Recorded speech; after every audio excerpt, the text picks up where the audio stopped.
నమస్తే, welcome to YoYo TV. Bharat సంతతి వ్యోమగామి సునీతా విలియమ్స్ అంతరిక్షంలో చిక్కుకుపోయారు. ఆటంకాలతోనే మొదలైన ఆమె స్పేస్ ప్రయాణం ఇప్పుడు ఆందోళనకరంగా మారింది. అసలు ఆమె భూమిపైకి ఎప్పుడొస్తారో అన్న క్లారిటీ రావడం లేదు. నాసా కూడా ఆమె తిరుగు ప్రయాణంపై ఎలాంటి స్పష్టతనివ్వట్లేదు. భారత సంతతికి చెందిన వ్యోమగామి సునీతా విలియమ్స్ రోదసి యాత్ర ఇది మూడోసారి.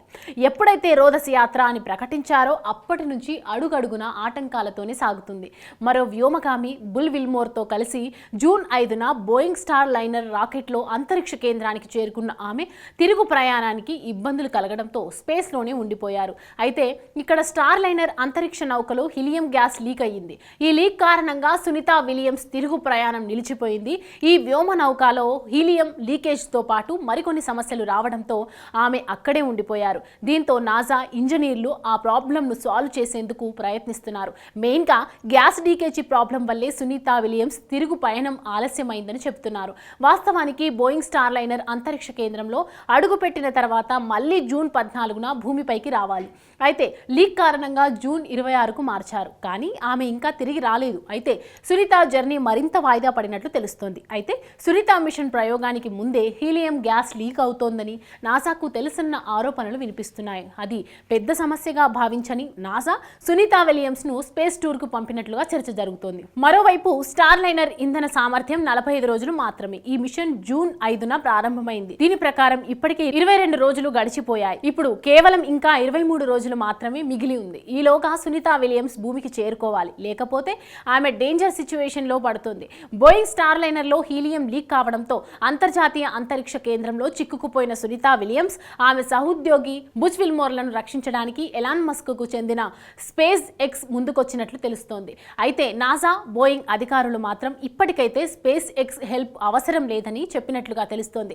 ఇద్దరు వ్యోమగాములను సేఫ్ గా తీసుకొచ్చేందుకు నాసా కృషి చేస్తుందని స్టార్ లైనర్ ప్రోగ్రామ్ ఆర్గనైజర్స్ చెప్తున్నారు. స్పేస్ సెంటర్ నుంచి Sunita Williams Butch Wilmore return జర్నీకి సంబంధించి కూడా కొత్త తేదీని ఇంకా ఖరారు చేయలేదు. కానీ అంతా అనుకున్నట్లు జరిగితే, అన్ని అనుకూలిస్తే జూలై 6న ల్యాండింగ్ ఉండొచ్చని అంచనా వేస్తున్నారు.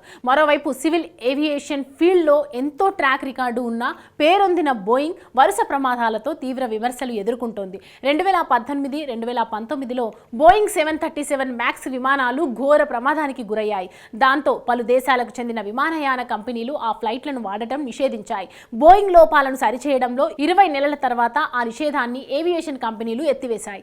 ఆ తర్వాత బోయింగ్ కంపెనీకి చెందిన ఇతర మోడల్ విమానాలు కూడా తరచుగా ఏదో ఒక ప్రమాదానికి గురై వార్తల్లోకి ఎక్కడంతో ఆ సంస్థ పేరెత్తితేనే ప్రయాణికులు భయపడే పరిస్థితి ఏర్పడింది. ఇప్పుడు రోదసిలో సైతం బోయింగ్ వ్యోమనౌక రకరకాల లోపాలతో ఇబ్బంది పెట్టడంతో మరోసారి చర్చనీయాంశం అయింది. మరోవైపు టెస్లా చీఫ్ ఎలాన్ మస్క్ కు చెందిన స్పేస్ ఎక్స్ వ్యోమనౌక క్రూ డ్రాగన్ లో సునీతను వెనక్కి రప్పించే అంశాన్ని నాసా పరిశీలిస్తోంది. ఈ విషయాన్ని మాత్రం బయటకి వెల్లడించడం లేదు. మార్చ్లో 4 వ్యోమగాములను ISS కు తీసుకువెళ్లిన క్రూ డ్రాగన్ భూమికి తిరిగి వచ్చేందుకు అంతరిక్షంలో రెడీగా ఉంది. ఇందులో 2 లేదా 4 లేదా మరింత మందిని భూమి మీదకు తీసుకువచ్చే వెసులుబాటు ఉంది. అనుకున్న సమయానికి స్టార్ లైనర్ మరమ్మతులు పూర్తి కాకపోతే మస్క్ క్రూ డ్రాగన్లోనే సునీత తిరిగి వచ్చే అవకాశం ఉందంటున్నారు. ఇదే జరిగితే స్పేస్ వ్యోమగాముల ప్రయాణానికి సంబంధించి బోయింగ్ పై మస్క్ స్పేస్ ఎక్స్ పై చేయి సాధించినట్లే అని చెప్పాలి.